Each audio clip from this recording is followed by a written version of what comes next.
started with talking about the Crisis magazine.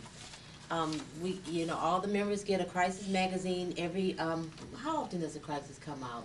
Every month, doesn't it? Once a month. Once a month. Once a month. Mm-hmm. And we really do enjoy it. I find some very interesting articles in here, and we thought we would just give it some life and share with you some of the things that we read about and we find interesting. Well, this issue, of course, they're talking about some of the issues we'll talk about once we get into it. But of course, there is a article that I think everybody's a little excited about, the upfront article, and it says, "Does race still matter?" And I found this very interesting. It says 40 years after the death of Reverend Martin Luther King Jr. and 40 years after the Kerner's Commission issued its landmark report declaring that the nation was moving forward towards this, one black, one white, separate but equal, why does race still matter? And so he's trying to say how much has things changed since Reverend Dr. Martin Luther King, and 40 years after Kerner's Commission issued its landmarking report, has things changed? Do we still live in two Americans? Americans? I'm sorry. Do we still live in two Americas? And are we still separate and unequal? What has changed in the past 4 decades? And so that's just a question that you don't think that as much as changed as should have changed, but you kind of get disillusioned and you think a lot has changed, and even in the crisis they're saying not a lot has changed. I think that we'll be able to find out whether or not a lot has changed once this primary comes up, or when the nomination comes up. I'm sorry, and the election of the president. Because as of now, just for a Democrat, an African American Democrat, to be in the leading party for the Democrat Party, that's a nice change. Yeah. For right now. Yeah. But we'll have to wait till November to see if we really change. Yeah, but like bring it down to like the common man. I mean, jobs are still hard to get. Yeah. Education, funding education is still hard.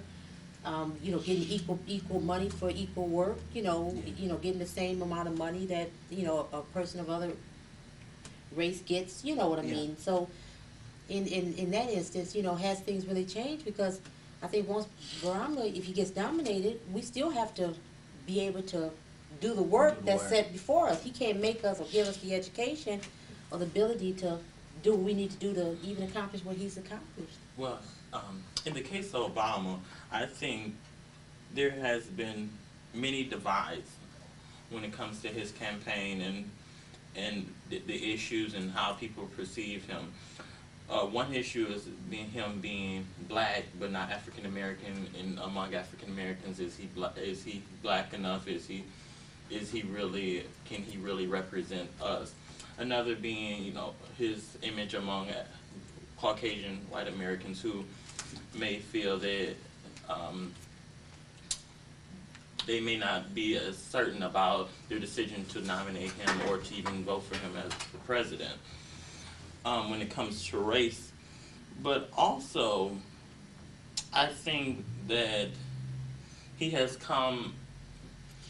had to combat a lot of different things as far as his minister and things that were what I feel were blown out of proportion, and the magnitude was not even as great as they tried to make it seem. And I think that he handled it well, but I think that it's still some apprehension when it comes to his views on religion and then on race. Yeah, I think this presidential election within the Democratic Party is quite challenging, and we're yet to see what the outcome is going to be. There's so many different viewpoints about this particular the candidates in the Democratic Party right now that conversations you have to be amongst good company to have conversations, because everybody is so charged about things from various points of views. I know being a female, I have my feelings about having a a woman run, and then of course, I'm African American, so I'm kind of split between, having African American run. So it's quite interesting, and it's nice when sometimes it was bittersweet when you talk to people who have, viewpoints, opposite of your own. And I think that's one of the biggest fears of the Democratic Party, that because there's a black person and then there's a female white candidate, is you separating, you creating all these differences in opinion about their position on different issues and different and other things of that nature. But it really is dividing the Democratic Party as one entity. And that could create a lot of problems when it comes down to the Republican versus the Democratic race. Yeah, well, I understand, and that's right. The only thing that I don't appreciate is that I've heard of some people saying that, well, if Obama gets it over Hillary, then I'm just not going to vote. Exactly. Or I'm not going to, Exactly. if we're I think the division, if it's any times, it should be during the primary elections when you have the multiple candidates to vote from. But at the end, when November comes and it's a Democrat and it's a Republican running, Yes. You should go with your party. you should go with your party. I agree, absolutely. And because although Hillary and Barack, they are different and they do have different, viewpoints, but I don't see anything majorly different that will cause you to go vote for another party or just not to vote because your person didn't get in. It's a race. I agree. I've heard that. I just don't vote. I mean, you said that you would rather vote a Republican if the candidate that you're backing doesn't get in. Yeah. If you feel like that, don't vote. What it has come down to, what party have you put most of your time into? Now, why would you go and vote for a Republican that you have just now made the decision to vote for after the primary election in the convention decision? Yeah. That it wouldn't make any sense. You have spent all your time, and you have spent, you have researched these particular candidates, and you have studied their different opinions on issues, how they're going to fix these different problems that we have now in the America and in our relations abroad. Then you would go on to choose someone that you have no or little information about and knowledge of. Just right? out of spite, just being to be spiteful. And I think what you said is important. You researched. Mm-hmm. A lot of people, when you say that, then you did your homework. A lot of people have not researched. Yeah. They just see a black man and a white woman, and they hear what they hear. They don't know much about the history of the two people. They don't. They'll say, well, she was Bill's wife. Well, they don't really know what she contributed to, when he was Bill's wife. And then they talk about Obama, his religious things that they hear, but they really don't know much about his history or background either. They don't quite understand, a lot of things about politics, but, they're kind of making their assumptions on emotions. Yeah, and if I could just add, Miss Timmy, another thing is just at what you were saying about how they would say, how could you just go out and vote and do that? I think that brings it back to the article. The title of the article, does race still matter, or why does race still matter? And I think that when people do that and they show that type of emotion, because where I am right now, I'm proud to say that I am going to vote for, Barack Obama. When the primary came to Michigan and Senator Clinton was on the ballot, a lot of people look at me weird, but I voted for her at the time because, it wasn't like I was at that time, it's not like I was all out against her or whatnot. But if Senator Clinton wins the nomination and she has to go on to face John McCain or anything like that, I would still vote for her. Mm-hmm. But I feel as though if the tables were turned, there are people who are saying, I'm not going to vote and I'm not going to do that. And I think it's because of that concealed racism. Mm-hmm. And that's, what it's back, the article, why does race still matter? And I think that's the point because, like I say, if it was me and Senator Clinton got in, I would still vote for her. Yes, I would vote for her because she's a Democrat. She's in the Democratic Party. I wouldn't just say I'm going to vote for McCain or not vote at all. But like I said, the others are saying that, and I feel as though that's not fair. It's not right. I absolutely agree with you. I think that they want to point fingers at who brought up race, so that's not, and really to me it's not about race. I just want to find the person that I think can do the better job. Yeah. I deal with my racial issues. I'm dealing with racial issues now. I don't have a problem with race. I mean, I love my black people, and you know, Yeah. absolutely adore black people.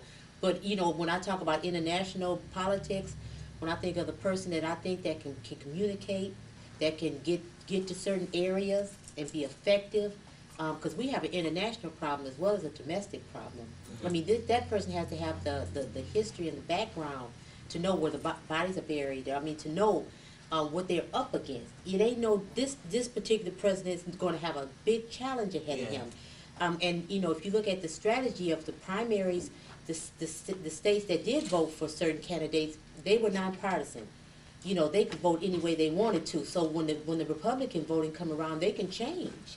You know, they can set you up. You can be set up for failure Yeah. too. So that's what I mean by doing your homework and you know, looking at what politics are and what they do. You know, how you know how it goes about and happens. You know, so I just want somebody that can provide us with a better quality of living, That's right. so that we as African Americans can get back to the business of educating our youth, protecting our youth, supporting you know single family homes, you know, helping you know women you know that need help, you know, raising children, bring families back together, you know, do the things that we need to do in our communities, you know. But you know that's one of the issues in the upcoming crisis, and I'm sure that you know all the members of the NAACP that have received the magazine are looking through these magazines and finding all the interesting things in here. We're going to move on, and there's a few other articles that we found very interesting. There, you know, the NAACP talks about you know regular people or people that you know find it in their heart to do good things, and we have here on page 6. African American Giving Circles helps needy people. This lady, Claudia Thorne, is always giving money to causes, donations to her son's school, to her church, and to her college alumni association and other nonprofits. But she wanted to do more. So she found the perfect solution after attending a gathering of African American Women Giving Circle. It's AAWGC, based in Washington, D.C. The organization was created so that black women could come together and give to causes impacting the African American community. Isn't that nice? That's nice. That's beautiful. You know, you read about a lot of people that are doing some great things, and then they give you a lot of information about, you know, regular people that are also NAACP members, and you know how here it says Evelyn Hammond was named Dean of Harvard College, and that's nice to know. Yeah. Yeah, I like. I've always liked literature and or music and art because it's like somebody talking to you, you know, without all the complications of being in the company of another person. So, you know, I've always enjoyed. Now this article on page 8. Now, is everybody got it? Now this the Supreme Court hears case challenging the D.C. gun ban, and this lady is she's gone to the Supreme Court because her son, of 23-year-old son, was shot. The man who shot him had murdered 5 people within 7 years, and so she wants in that city, the city prohibits residents from owning handguns as a way to prevent violence. So the ban, you know, they tried to appeal that ban so that the residents can have handguns to protect themselves. Okay. So last year, an appeal court declared the ban unconstitutional on the grounds that it violates the Second Amendment. So they're really fighting that in D.C. Of course, you know, Washington D.C. is, you know, pretty high crime rate. Well, I have something to say about that, because in my school we just talked about the Bill of Rights and the Second Amendment, giving people the freedom to bear arms and so forth. And it should be pretty clear that people have that right to have, you know, weapons within the home, but they have to be responsible. I think that should be also implied, that they be responsible and they use the weapon only when it's needed. And another thing, it deals with race as well. Deals with race and other rights under the Constitution, and other Bill of Rights that allow people to have free speech and due process and all these other things. Now, if we are able to ignore one of the Bill of Rights, why not ignore the other ones that give people fair and equal opportunity? So I think we should hold dear to all the Bill of Rights because I believe that they're fair and they allow people to secure their rights and their privileges. I agree with you. I think that's a good point that you make. I do know that when you live in one city or a state, and something is unfair, and the law will arrest you if you go against what they said was unfair. You still have to go through the changes. That's unfortunate. That you be a lawbreaker if you. So that's why they're trying to go through the courts. I wish them luck. I think everybody has a right to bear arms. I don't know. I think everybody should have the right to bear arms. I do. Now over here in words, this little over here on the corner, I thought this was cute. And it says, until I lucked into a comedy club at age 20, just on a whim, I assumed I would pick up things for white people for the rest of my life. If I had known this, it would have taken away the inevitability that I was going to be nothing. And that is by Chris Rock. So I thought that was a cute little anecdote in the paper. Yeah. Did you see any of the other ones? Any of the other comments In out here? there? Yeah. Yeah, which one would you like to highlight? Just how you were saying, it's just amazing how other people have their train of thoughts and their views and things. Because one says, a rapper Nas says, no disrespect to none of them who were part of the civil rights movement, but some of my friends in the streets don't know who civil rights activists Medgar Evers was. Yeah. And then even under it, talking about the pastor Jeremiah Wright, I was just a little, I don't know, this is Jeremiah Wright ought to go down on his knees and thank God he is an American. No people anywhere had done more to lift up blacks than white Americans. We hear the grievances. Where's the gratitude? Whoa, no, wait a minute. What's the no people anywhere? Okay, well, Yeah, so different views. That's one of the things I have to agree to a certain extent, because without abolitionists, without white people that help black people, even come from slavery, we wouldn't have been able to survive, and those that sheltered us and through the Underground Railroad. So there are some good white people as well. Yeah, but to say no people anywhere. No that's people kinda... anywhere. Yeah. Well, all this Pat saw was that she probably was white, or that she appreciated white people, and I guess she expressed herself in her own ebonics. Yeah. Now, this one says, I was wrong. John McCain on voting against making Reverend Martin Luther King Jr.'s birthday a national holiday. He said that? That's his quote? I guess he was against it. Yeah, he voted against it. Wow. John McCain voted against it. Well, that's why. Well, that's we know he's not the one. What can I say? Okay, well we have I don't think Peyton takes hymns of the NAACP Legal Defense Fund. Oh, okay, that's good information. We need lawyers and legal defense. That's absolutely right. I guess you can read a little further if you haven't been able to focus in on this particular article. Yeah. Okay, now it says here, legislation hopes to help gang members. According to the Children's Defense Fund, an African-American boy born in 2001 has a 1 in 3 chances of going to prison in his lifetime. In September, the organization published a report on epidemic America Cradle to the Prison Pipeline. Whoa, that even sounds scary. But you know what? That sounds scary, but what's even more scary is the blurb that says the over-incarceration of youth is one of the major crises facing our communities. Yes, it's a business. That's kind of sad because, back in the 60s, maybe the crisis was, having the right to vote, or the 50s and the 60s, having the right to vote, not being lynched and things like that. And now, in those days we were fighting against things like that. and now we're just fighting just to keep Say our safe. young, Yeah.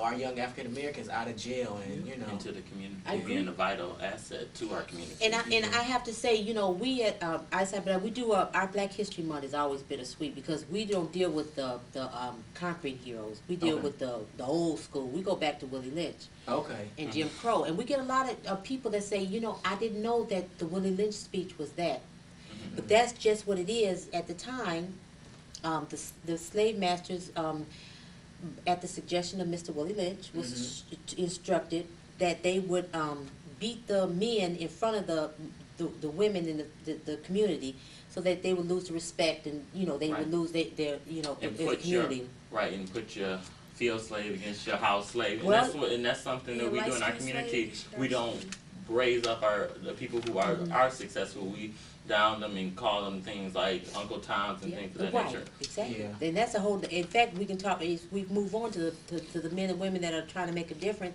In the streets, that's a Tom. But they're trying to make a difference, and that's something that we can talk about. But I wanted to focus in on that. The manipulation to the woman was, to report what the men were going to do, so that she could protect them. And to me, that goes to the incarceration now. You worry about especially your men child. So you kind of cuddle them, and you worry about them, and you could restrict their behavior or their inspiration or their strengths, because you're scared they're going to get hurt. And so this incarceration, I mean, you set up for failure. Yeah. Does that, you understand? Like, Right. it's like in the beginning, from cradle, they just said America's cradle to the prison pipeline. So they already have businesses that they're developing where, they're already, that's going to be their workers. That's yeah. And so the manipulation, you set up already, for what so you have these sons and daughters, and you scared for them all the time. It's written in. That's why we wanted to. The things that we think we've gotten away from, we still face with. Yeah.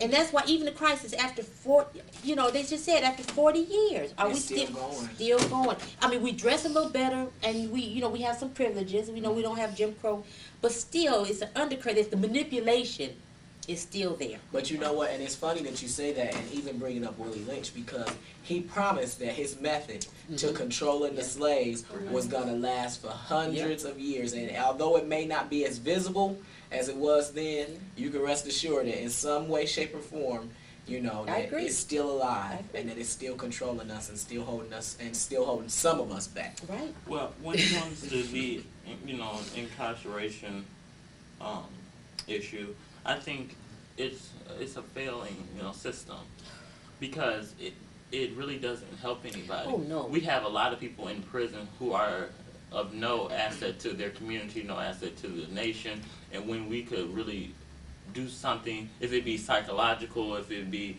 environmental, we can change these people so that they won't be bound by a prison gate.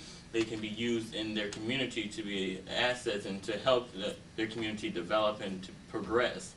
And we are not doing that, and that the prison system does not help people to better themselves. It's some betterment that occurs within the prison system, but usually there is no progression of the masses of people that are within that prison system, because a lot of them that are there are confident to do great things within their community, but they're in there for lifetime sentences and so forth, when they could have been advised, or someone could have advocated for them so that they may be put back into the environment so that they could be positive entities. Yeah, it is a subculture. And they don't care. I don't think that the people that send you to prison, I mean, I'm sure there's some organizations that want to see you do better, but really, you just it's a subculture. It doesn't, they don't rehabilitate. Right, You just live in a certain, you just live in another place, and you have the same, you have a social aspect to your life. You have everything there, so it's a culture within a culture, and it really supports itself. Right. But it doesn't rehabilitate anybody. Not really. They don't. They don't haven't had a great success story. But back here, there's an article. I'm gonna go back because you're talking about what? You see something you want to highlight? Just Page speak up. 12, I would like Is to that- talk about something. Okay, well, let me go. Okay. There's this gentleman that wrote he's a he's got life, but he wrote a book. Oh, Did you see that back there? He's in prison, and it's back here. I didn't realize it was so far back. So since we're talking about prisons, we can just go back there. This is a lot of information. It's a lot of information. Bloopers. Speaking of prisons, there's this gentleman, it's Joe Robinson, and he's 38 years old, and he's in prison. And it's ironic to me that he has written a self-help and book while in prison, and it's called Think Outside the Cell. And I'm sure he needs to think outside the cell. So I thought, we were talking about prison being a subculture, Right. and how it doesn't really, rehabilitate people. Right. But again, it just makes me think how sad it is that we have African American men in prison with such potential Right. that he could write a book, and publish and get it published from this prison. So that's just something that our society has lost. And it says here, in late June of 1980, Robinson, who was born in the East New York section of Brooklyn, was in freshman year in community college in upstate New York when he discovered that his then girlfriend was pregnant. I felt like my back was up against the wall, he recalls, but I wanted to be a father, a good father. He dropped out, took a messenger job in Manhattan, but he was dissatisfied with his earnings and led to a fatal decision to venture upstate and join several former classmates in their drug dealing enterprise.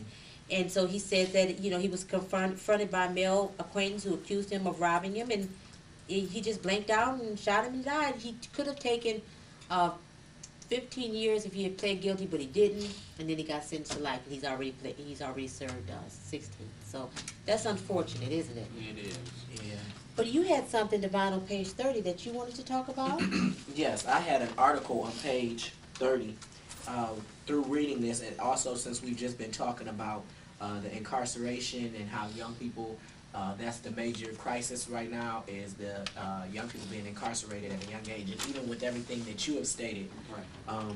And this just struck me because this article is called Giving Back, and like you just stated, it's on page 30, and it talks about a person by the name of Dimitri Kornegay, and and I think I'm pronouncing his name right. Like I said, I just read the article last night or whatnot, but this was just very interesting, the fact that he gave back. And what happened is that Dimitri was in a point in his life where everything was not going right, and obviously he was headed down the wrong path, and then he turned everything around, and he started looking for what his passion was and what he was going to do. And I think at one point the article says that he became a journalist, and after becoming a journalist he found out that that's not what he wanted to do, and he stated in the article that God opened the window into what would become his life calling. The window provided a view into the lives of misguided youth. And I just it was just so inspiring to see people giving back and trying to guide the youth the right way. We realize that it's at a young age when they get involved in the drugs and in the streets and in the things that they should be doing. And so my question to us as being older adults to the older adults is that if you know that this is what they're doing, why aren't you targeting them at a young age? Right. Why aren't you trying to give them another opportunity or another outlet to do something? And I just respect him so much for doing this, because I just believe that there should never be a time like the things that, so to speak, my mother went through, or that my father went through, or auntie or uncle went through who's older. I shouldn't have to go through those same things, because they should tell me, you know what, look, you don't have to experience this, because I've experienced it and I know what the outcome is going to be. So how about you how about you go down a different path? And so for him doing this, that was just good. That's one thing that I always advocate. People who are successful and have went through these trials and tribulations and have came out on the better end, they should go back into some of these unfortunate communities with a lot of adversity, and mentor to the children and help them so that they can be risen up and do great things, and then they can go back into their community and do the same. do the same thing so that we can create a more solidified group of people who are continuously trying to lift one another up and positively impact one another. Yeah, I agree. It seems here that what he says in the article is what disturbed me a lot was to see people who look like me being arrested for something like this, selling crack. And it got on my soul and spirit to ask what could be done to help these kids avoid being put in jail. And so I guess Men Under Construction is his program, and it's a ministry part of the church. And in doing so, he has literally touched the lives of hundreds of young men, translating them into adulthood. Okay.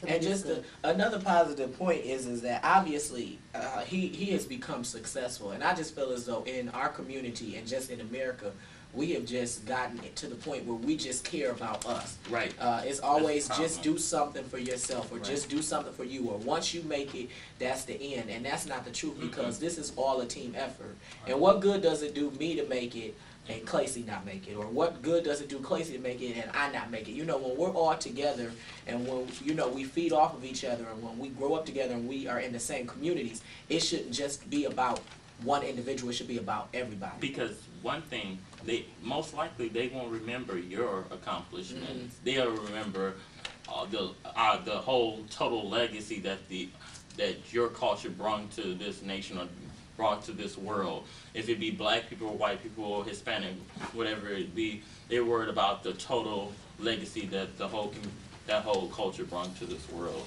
Yeah, this is a young lady here.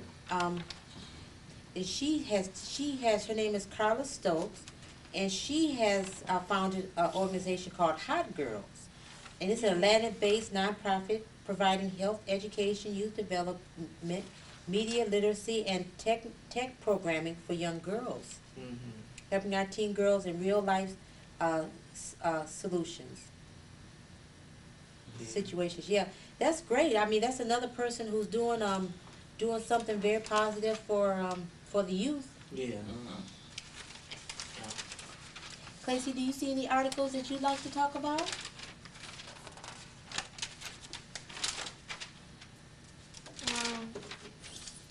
The book has, the magazine has books that are African American literature that's available, and it does talk about the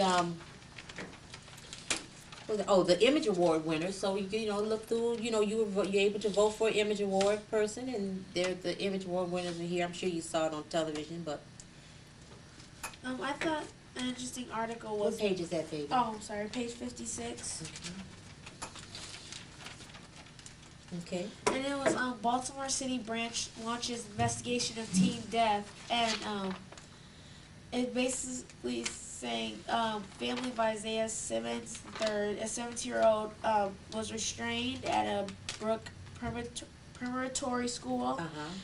According to the witness on January 23rd, 2007, counselors at the privately run residential program for juvenile offenders, they sat on the Simmons, and he had asthma. They sat on him for 3 hours before he lost consciousness.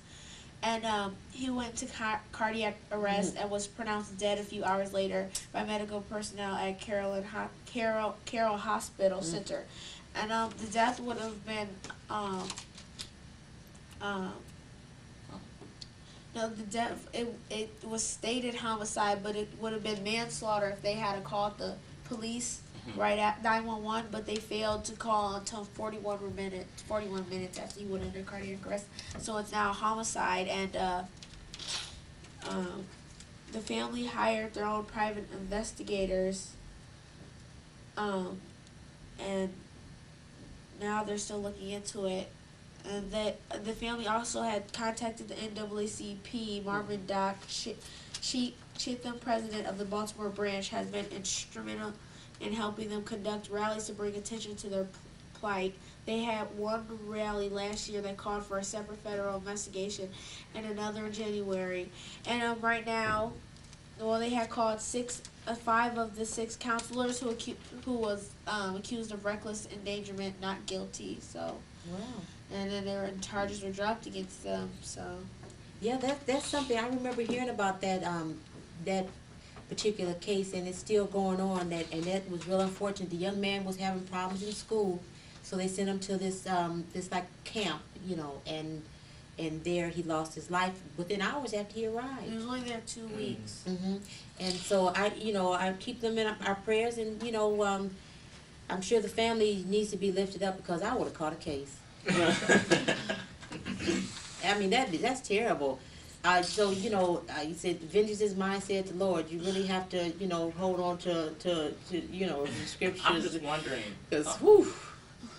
I'm just wondering that would have, I guess, their inability to take his asthma or they say sickle cell case with such light concern. Was that due to any I guess, was it racially motivated? Yeah, evidently he was a challenged teen who went there, and I guess he wasn't going to show them who he was, and I guess they wanted to show him who they was. And there's just no tolerance, no patience, and you deal with the youth. That's why he was sent there, because he seemed to have but they went too far beyond their what their job was supposed to do. But you know what? If I could just add in there, it's sad, so to speak, to see the fact that it's people who are working with troubled teens like this. And something you have to realize in the educational field, and when you're working with young people, is that everybody is different. Everybody learns a different way. Everybody, understands things a different way, and they just go about life a different way. And so that way, the camp counselor might have been treating him most likely wasn't the attention that he needed, nor was it the discipline. Right. Because oftentimes when it's kids like this and young people like this, they already have somebody yelling at them and fussing at them and pushing them around. And that's half the reason why they're acting the way they are. And they don't need that aggressiveness. Sometimes they just need that, that mental consolation, where you're just talking to them and let them know, analyze what you're doing, as opposed to, oh, I need to put my hands on you, or oh, I need to, and so it's obvious he was probably caged somewhere anyway. I mean, if you let him run out in the field, he can't jump the fence. Yeah. Why you got, what I mean? You got to give somebody, you could have dealt with it a lot differently. I agree with you, because I think he was in a place where he was isolated, and so that says a lot about the person that felt they needed to sit on him. They already had him. Counselor had, they already had him bound in an area. Let him, get his frustration out and deal with another tactic, another strategy. You're right. You're absolutely right. Okay. Well, I wanted to bring to the table an article on page 12. Okay.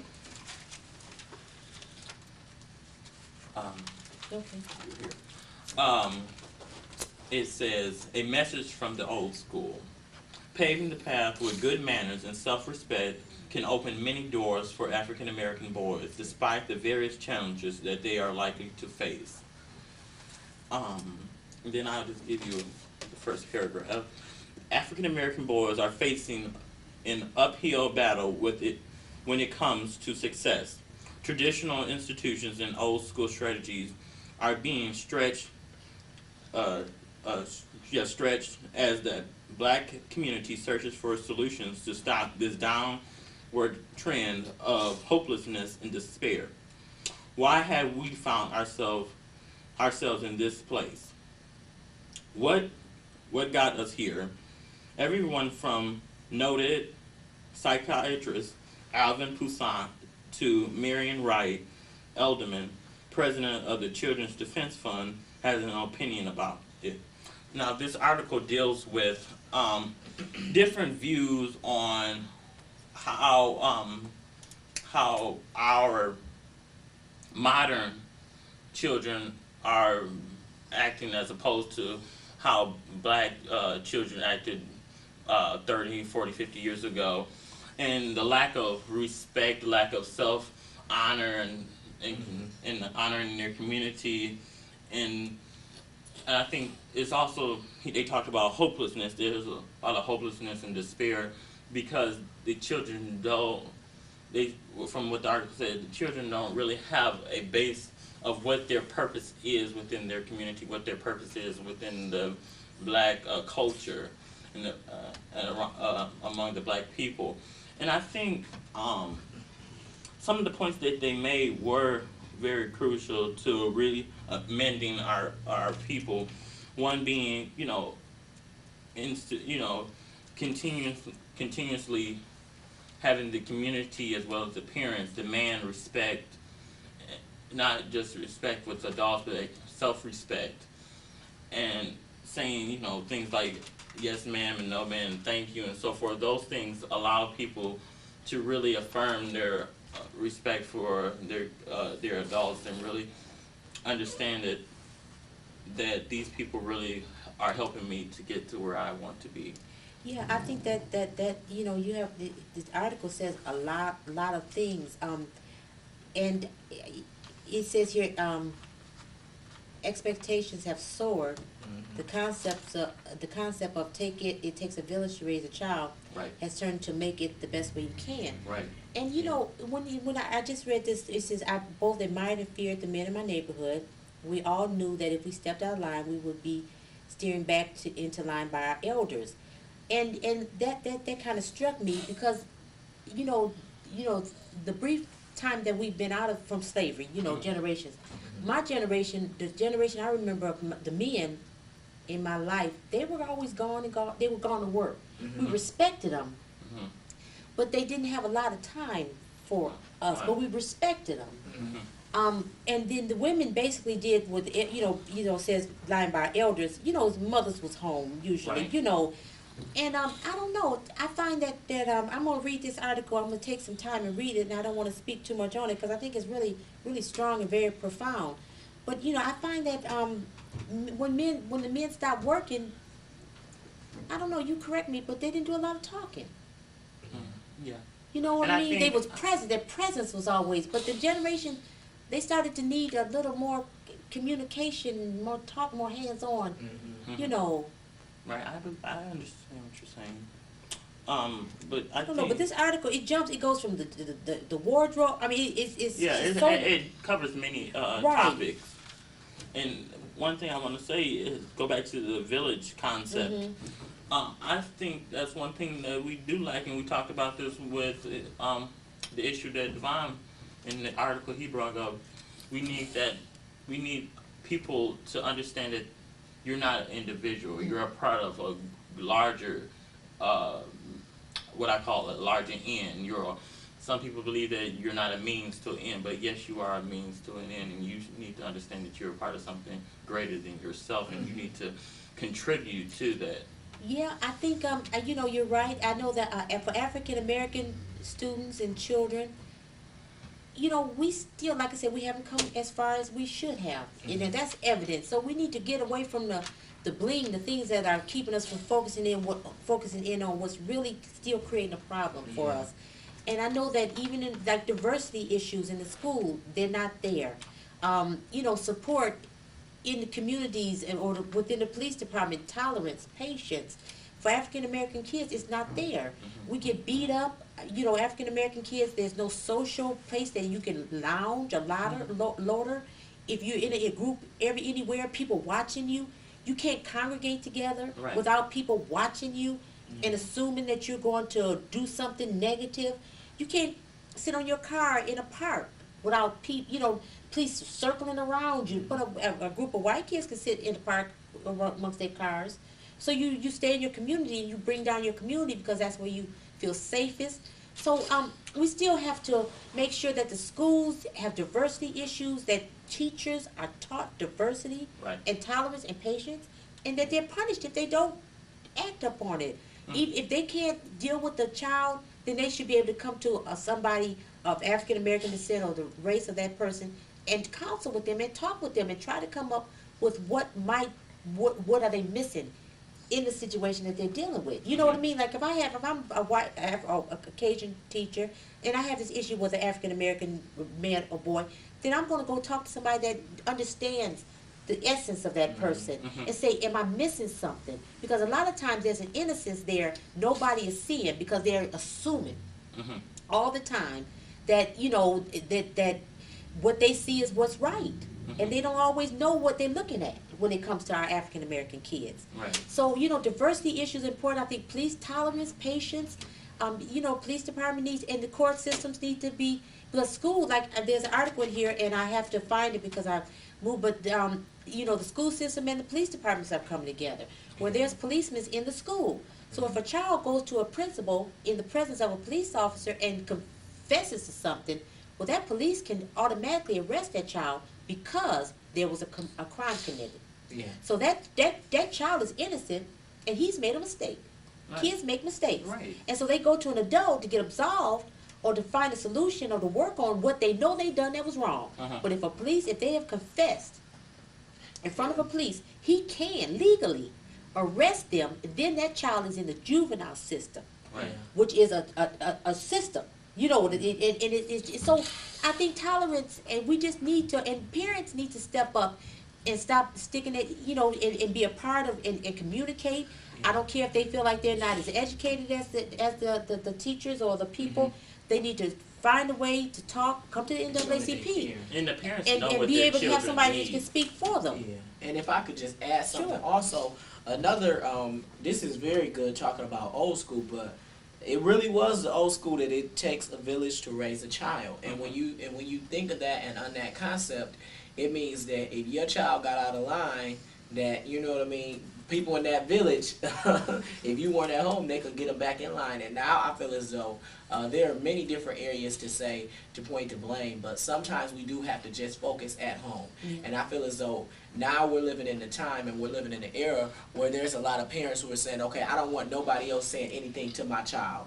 Don't, you know what I mean? Don't tell my child nothing. Let me discipline them. Let me tell them they're wrong, or let me tell them, how to go about it. And that is not the way to do things. No. And so, like we say back in the old school and in the old days, they took time individually and in the communities and everybody to upbring everybody's child. And if somebody was getting out of line, you know what I mean, that one person, anybody could tell them or go and tell And the that parents. allows the child to believe that the only person he can receive advice from is his parent, and she may not be knowledgeable of Yeah. that particular issue that he is being faced with. Yeah, and a lot of these kids who are out here, they're they're out here and they're acting big and they're acting bad and they're acting tough. But once they come to their parent, you know what I mean, they're scared. They're real scared, and I can't say that's a bad thing. But you have to teach your children and you have to teach your kids not only to respect you as an adult, but to respect any other adult Right. that they might come in encounter with. And so, Yeah, that's old school. and when you don't do that, then they'll start disrespecting everybody Oh, else, yeah. and that's when we end up in the situation that we're in now. Yeah, I agree. That's old school. We need to get back to a little old school. Adults have to. Some of them are cautious now to speak, so they pull back, and then because of that, and so there's a disconnect. You go to churches and they see kids do things and they don't say nothing because they don't know, or they're cautious because they don't know how the parents are going to react. Man, used to be the usher just jack you up right in church. Yeah. I used to, my children I knew my kids, and if you told me you had a great time, I know you just wouldn't be straight with me because, I knew, they were grown, they was in children in training, but they were kids, they weren't perfect, they weren't gonna be perfect. So, you appreciate when people are honest. Yeah. And tell me, you know what, I had to give him 3 times out, or I wanted to. You know what I mean? And I respect that. Rather than you pushing and say, oh, he was fine, and then that means you're ignoring it. Yeah. And so we don't get no correction, You're right. Yeah, I tell you and you get mad. Yeah. So, that's something that we need to get back to old school. It does, and we're all going to be accountable, God, we're going to be accountable to God when we don't correct something, be true to ourselves too, you know what I mean?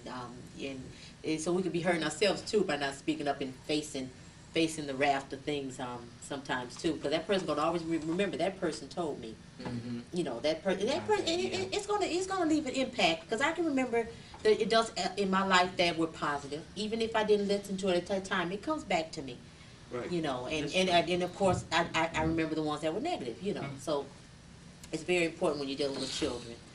So we've had a great discussion. There are other things in there. I don't know how much time we have. How much time do we have?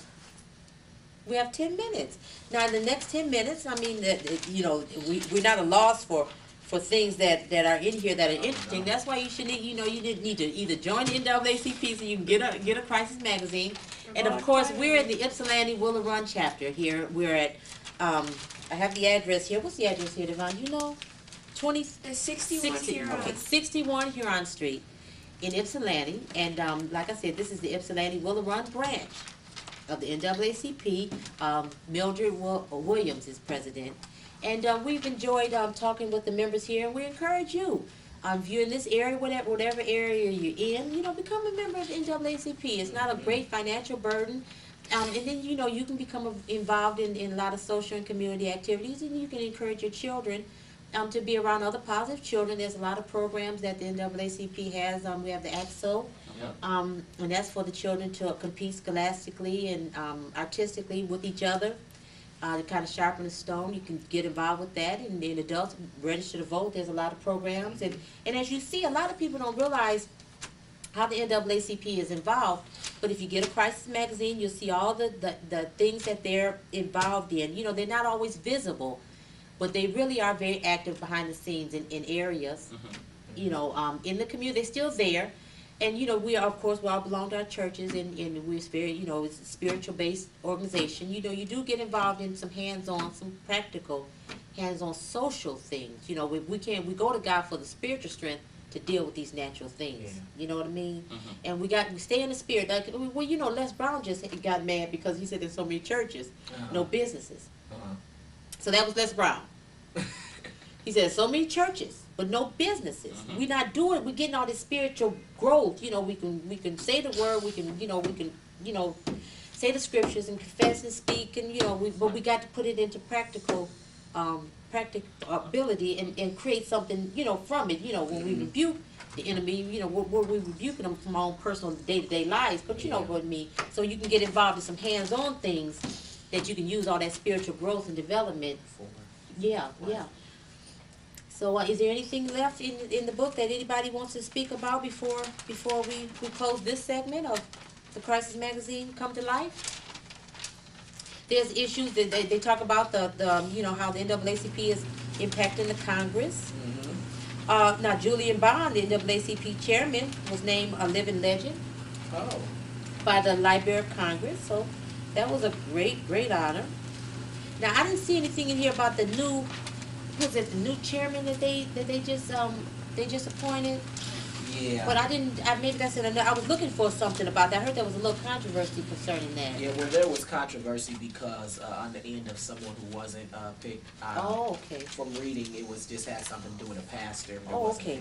Now before we close, there was an article on page 52, and it was about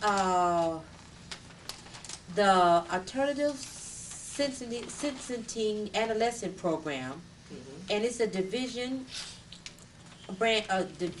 corporate of the Fort Lauderdale branch NAACP. It's a judo club. It seeks to turn young offenders away from crime to be more disciplined to a more disciplined life by this judo, and it gives adolescents an opportunity to have their offenses taken off their record, and to help them develop a mindset that will keep them in the right side of the law. See, they got involved in the juvenile system, and instead of dealing with them as children, and you realizing they make mistakes, they put them in the system. Yeah. And so first-time nonviolent offenders are eligible if they have not been charged with a sexual offense, and so they can Take judo. part in martial arts. Yeah, they help a lot of the frustration and keep them busy. Idleness, it's hard. Like, the reason I stay active, idleness, to be idle, to have nothing to do, is not, to me, it's dangerous. That's why I like to read, or I like to look at art or listen to music. You got to keep busy. You have to have something. What the Bible says, an idle mind is the devil's workshop. You have to keep busy. Like they found something for these young people to do. So you have to replace. Well, my pastor said, if you take something, you have to replace it with something. But it's very important that you do keep busy, that you have a vision, something that you're focused on, something that you get passionate about and enjoy doing. And so I thought this was nice because more boys are very physical. Yeah. They have a lot of energy, and I thought this was probably a good thing that they have, and the spirit behind it is good. It says, this is where that said about the school. It says here, there's an apparent confusion between the school district and the local law enforcement agencies regarding the roles police should play in school discipline. This type of miscommunication can result in the needless criminalization of youth. Indeed, there was 1,770 school-related referrals. See, that's what I meant, to the DJJ and the Florida Department of Juvenile Justice in 2004. See, in the schools, they was, getting kids that was doing things that they were growing up from, but they would put them in the system, and then they catch a case, they in the juvenile system, Right. and then it's all ongoing. Right. So this is Eyesight Production. And we're here at the NAACP office, the Willow Run Ypsilanti branch, at 61 Huron Street. And we, enjoy talking together about the Crisis Magazine. We look forward to being before you real soon. Get the number, call down here, become a member. We have a lot of programs coming up. I know the Freedom Fund is they're preparing for the Freedom Dinner already. Yeah, and that was a joy to go to last year. And there's also we meet every Thursday of the month. Every second and third. Every second second- is executive and third is membership. Okay, so if you want to become a member, come to the third Thursday of the month, and meet with everybody and and get to know people and decide whether you'd like to become a member of the NAACP. Devon, anybody like to say anything before we close?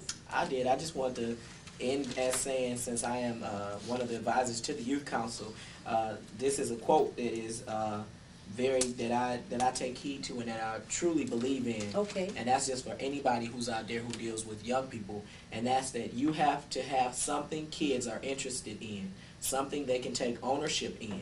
The life lessons and confidence they gain help participants transcend their past troubles. Yeah. And so you always have to do that. Give them something they can take ownership and leadership in, so they can know that it's time for them to be mature and that they can focus their talents in good areas. Well, would you like to say something? Well, Clacy, you've been our been our host for today, and you opened up our segment, and we appreciate that. Would you like to say anything in closing? If you want to contact the NAACP office, you can reach it at 480-9454, and just come and join so you can get a Crisis Magazine too. Yeah. So we look forward to being before you with the next Crisis Magazine. God bless.